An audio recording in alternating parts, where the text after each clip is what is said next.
Welcome to Golden Moral Stories, where every tale touches your heart and teaches a lesson for life.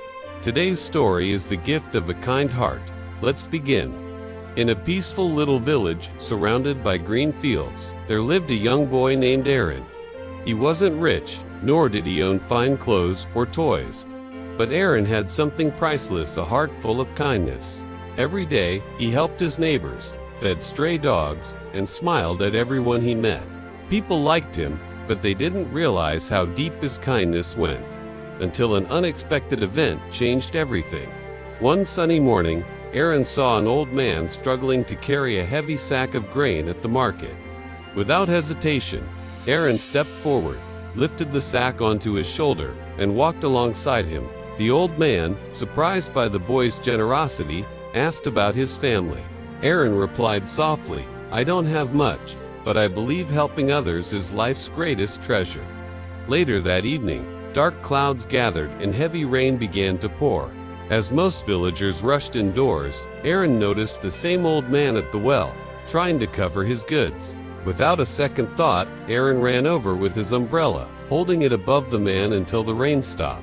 The old man didn't speak, he simply gave Aaron a smile full of warmth. The next day, news spread quickly. Danger was near. A group of bandits had been seen on the village road. People were afraid and stayed indoors. Aaron, however, continued with his daily chores, helping a sick woman fetch medicine and giving bread to a hungry dog. But that night, as he walked home, two shadowy figures stepped in front of him.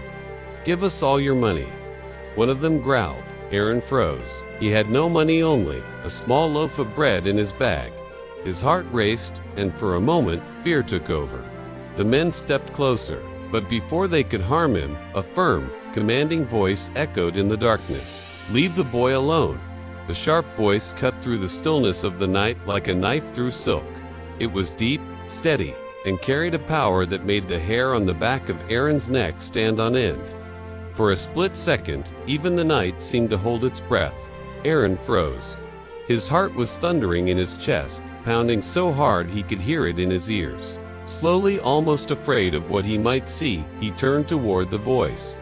There, illuminated by a thin beam of moonlight filtering through the clouds, stood the old man from the market. His back was slightly bent with age, but there was nothing fragile about him in that moment.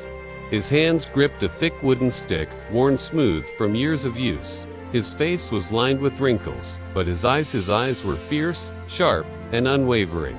The two bandits, who only moments ago had been brimming with confidence, now shifted uneasily. The one on the left took a half step backward without realizing it. The other narrowed his eyes, but Aaron could see the flicker of uncertainty there. The old man took a deliberate step forward. The end of his stick tapped softly against the cobblestones. The sound was quiet, but in the tense silence, it might as well have been a drumbeat. "I said." The man's voice came again, lower, calmer, but filled with an undeniable authority. "Leave the boy alone." For a moment, no one moved. The air was thick. Aaron could hear the faint rustle of leaves from the big tree at the end of the street. And somewhere, far away, the lonely bark of a dog. A cloud drifted across the moon, throwing the street into deeper shadow.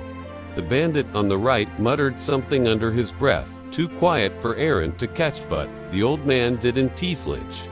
He stood like a statue, his presence filling the narrow street. The tension stretched like a rope pulled too tight, until suddenly the rope snapped. With a frustrated grunt, the first bandit jerked his head toward the alley.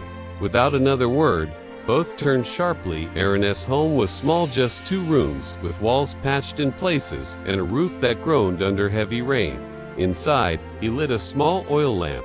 The golden light softened the edges of the room, revealing a simple wooden table, 2 mismatched chairs, and shelves lined with neatly stacked firewood. He poured water into a dented kettle and set it over the fire. As the water began to heat, the soft crackle of burning wood filled the air. The old man lowered himself into one of the chairs, resting his stick against the table. They drank their tea slowly, the steam curling upward like lazy smoke. For a while, neither spoke. The quiet was not awkward, it was peaceful, like the stillness of a lake before dawn. Finally, the old man set his cup down. "There's something I must tell you," he said. His voice was calm, but there was weight in his tone. Aaron looked at him, curious. The old man smiled faintly. "I am not truly a poor traveler," he said. "I am a wealthy merchant. I travel in disguise not for safety, but to see how people treat strangers. I wanted to know if kindness still exists in this world." Aaron's brows furrowed slightly. He hadn't expected this. The old man went on.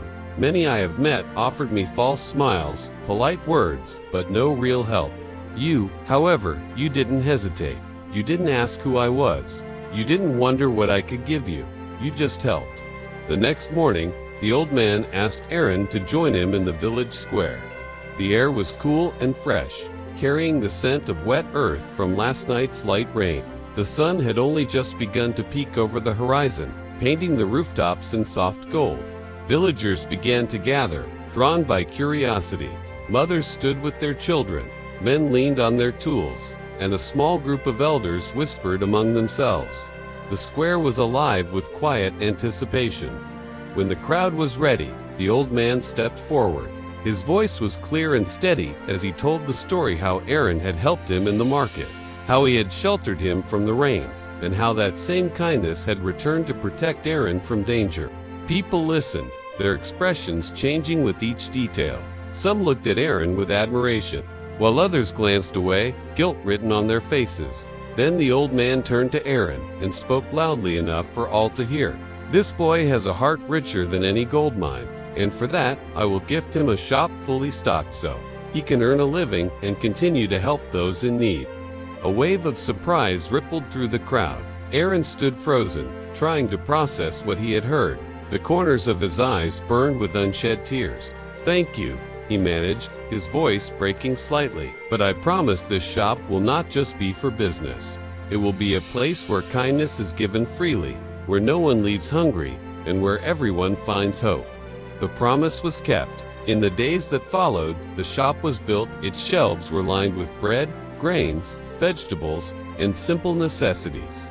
But what filled the shop more than goods was warmth, laughter, conversation, and the steady presence of a boy who treated every customer like family. Aaron remained humble. He still fed the poor, cared for stray animals, and greeted everyone with the same smile he always had. The shop was only a tool. The true change came from the heart that ran it. Over time, the villagers learned the lesson Aaron lived by. Real wealth does not come from gold or silver, but from the gift of a kind heart. And long after, parents would tell their children the story of Aaron the boy whose kindness came back to him when he least expected it, and changed an entire village forever. If you enjoyed this story, don't forget to like, subscribe to Golden Moral Stories, and press the bell icon so you never miss a heart-touching tale. See you in our next video.